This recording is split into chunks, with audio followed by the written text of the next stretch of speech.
How's everybody doing today? Yes, thank you so much for coming out. We greatly appreciate it.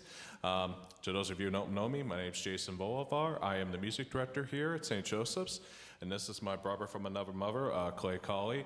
Him and I have been friends for over 11 years. God bless his soul for being able to put up with me for that long. He was one of my very first mentors actually in college. And he is an incredible player all around. He's a great friend. He's a great father, great husband. And he's got an incredible group called Black Wolf and the Thief. If you haven't heard them yet, please take a listen to them. Their music is phenomenal. But I gotta give him credit because he's the one that brought this idea up. I was talking to him the other day, I'm like, I haven't been playing as many concerts for a while, COVID threw things off a little bit, and it was just kind of like, I want to get back into it. I need to get my chops back. Because literally we do after a while, like once we graduate, things get in the way and then we get used to certain things. Well, we need to get our technique and everything back. So he said, dude, why don't we do a piano four hands concert? I'm like, oh, that's a great idea. Because first off, you have somebody with you, which always helps. Second, it's when you get to do some of the most fun pieces out there. So I am so happy to do this, and we're hoping to do this probably every year. So really appreciate it, and Clay, I am gonna. Well, hi. Like you said, my name is Clay. I'm not going to talk for too long, but I wanted to let you know sort of the concept, the thinking behind this recital. We did want to title this recital A Tale of Two Cities. And the two cities I'm thinking of when I made the program for this is St. Louis, Missouri, and St. Petersburg in Russia. Why? So November is the birth month of Scott Joplin, who is an American pianist, person of color who brought ragtime. If you're familiar with ragtime, the first piece you heard, The Entertainer, one of his most famous compositions. Mr. Joplin wrote ragtime for about 20 years, was a champion of that music that ended up becoming the basis for jazz, which became the basis for rock and other things. So essentially created what we now know as American popular music. November also happens to be the month of the death of Peter Tchaikovsky, most famous for the Nutcracker and a few other ballets that he did, so you're going to hear some selections from him. So that's kind of the idea, a celebration of these two composers that were pretty close to one another.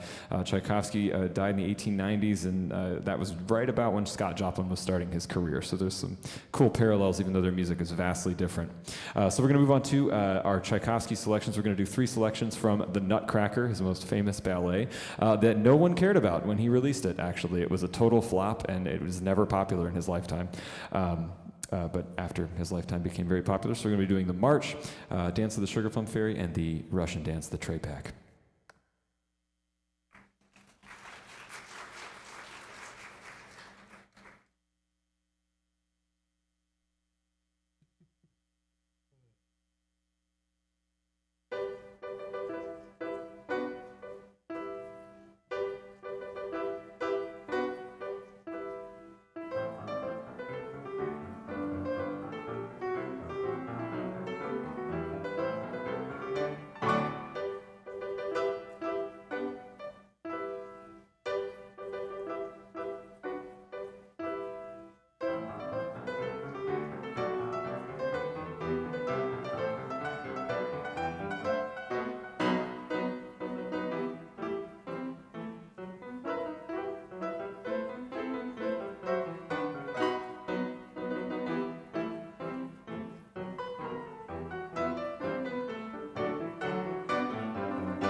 Right on, so we made it. That was the part I was nervous about. Okay.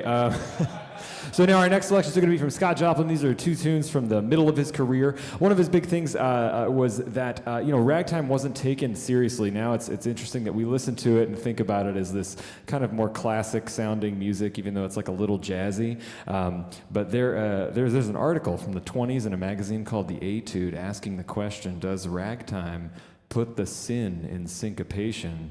I'll leave you to think about that. So this music was really viewed as dirty and like not morally good to listen to. And Joplin opposed that. He thought that it could be taken seriously as concert music, just like the Western European greats like Tchaikovsky. And so he draws not only from the African American tradition of music, but also from the Western European style of music. So I think you'll be able to hear that in both of these next ones. Solace and The Easy Winners, like I said, both from about mid-career when he was sort of had hit his stride in popularity.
He's like the perfect partner with this. I mean, he just knows how to really just make light of everything, and I couldn't ask for a better player, man.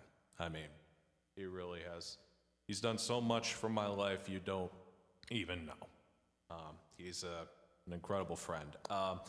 Right now, I'm going to be playing a couple of solo selections for you. The first one is called Romance from Sibelius. Sibelius was a Romantic era composer. That's like between the years of 1825 all the way up until like 1900. And Sibelius wrote an incredible works. And I actually was just a few years ago just typing along short works on the piano because I was trying to find like preludes for mass, things like that for me to be able to do. And lo behold, I actually found this. And then I just was off to the side, got sidetracked. And then all of a sudden I opened this up. I'm like, ooh, I gotta try this. And I just started learning a little extra. And it turned out to be one of my favorite pieces I've played so far. The second piece I will play for you is Chopin. He wrote a ton of what is called polonaises. It was his tribute to Poland. And I will be playing for you his Militaire Polonaise. It's a piece I played for like a little bit in high school. I actually auditioned with it back at Dana years ago. I play it a lot better now. Yeah, that was a great experience. Dr. Oltmans, I'm very happy she still chose me. Chopin is always a special place in my heart because that was my mom's favorite composer. And to those of you who know my mom, know how much she means to me, and God bless her soul, know she's looking down and being able to see me all the time. So that means I really got to make sure I do well. And Chopin turns out to be one of the more difficult piano composers. So it's hilarious that my mom, that was her favorite composer, one of the more difficult ones. Why couldn't she have chosen someone easier, right? But I love Chopin as well, so I hope you enjoy Romance by Sibelius and Militaire Polonaise by Chopin.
So I'm going to do just two short solo selections myself that kind of encapsulate the whole idea of Tale of Two Cities, the two composers.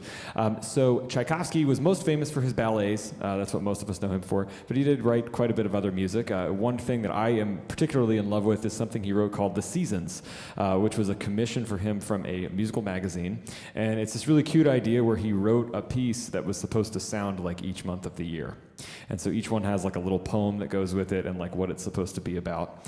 So it's pretty cool. I'm gonna be doing November, which is supposed to be a troika ride, which is just like a horse carriage, in the mountains of Russia, I guess. I don't know, something like that. So that's a fun little piece. And then I'm gonna be doing the Maple Leaf Rag by Scott Joplin, probably his best known work. It was his second published rag and basically put him on the map. That came out and everybody was like, we got to find out about this ragtime thing. So if you don't know it by name, you'll know it as soon as you hear it. So November by Tchaikovsky, and then Maple Leaf Rag by Scott Joplin.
played that piece before, but I've never played it that fast. So it shows you how good that was.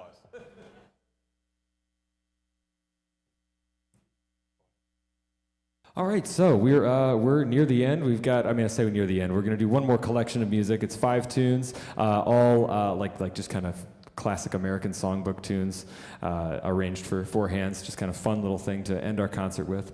You're going to hear the Charleston. I can't remember what else in there. Charleston, Down by the Riverside. Probably not in this order. It's Charleston, Camptown Races, Down by the Riverside, the Ragtime Dance, which is another Joplin number, and then Shortening Bread. They're going to be our closing things there. So thank you guys so much for coming out. I'm blown away by how many people are here. This is amazing. So thanks for coming to hang out with us for a little bit and hear us play some music. So yeah.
Before we do our final piece, I just wanted to talk real quick.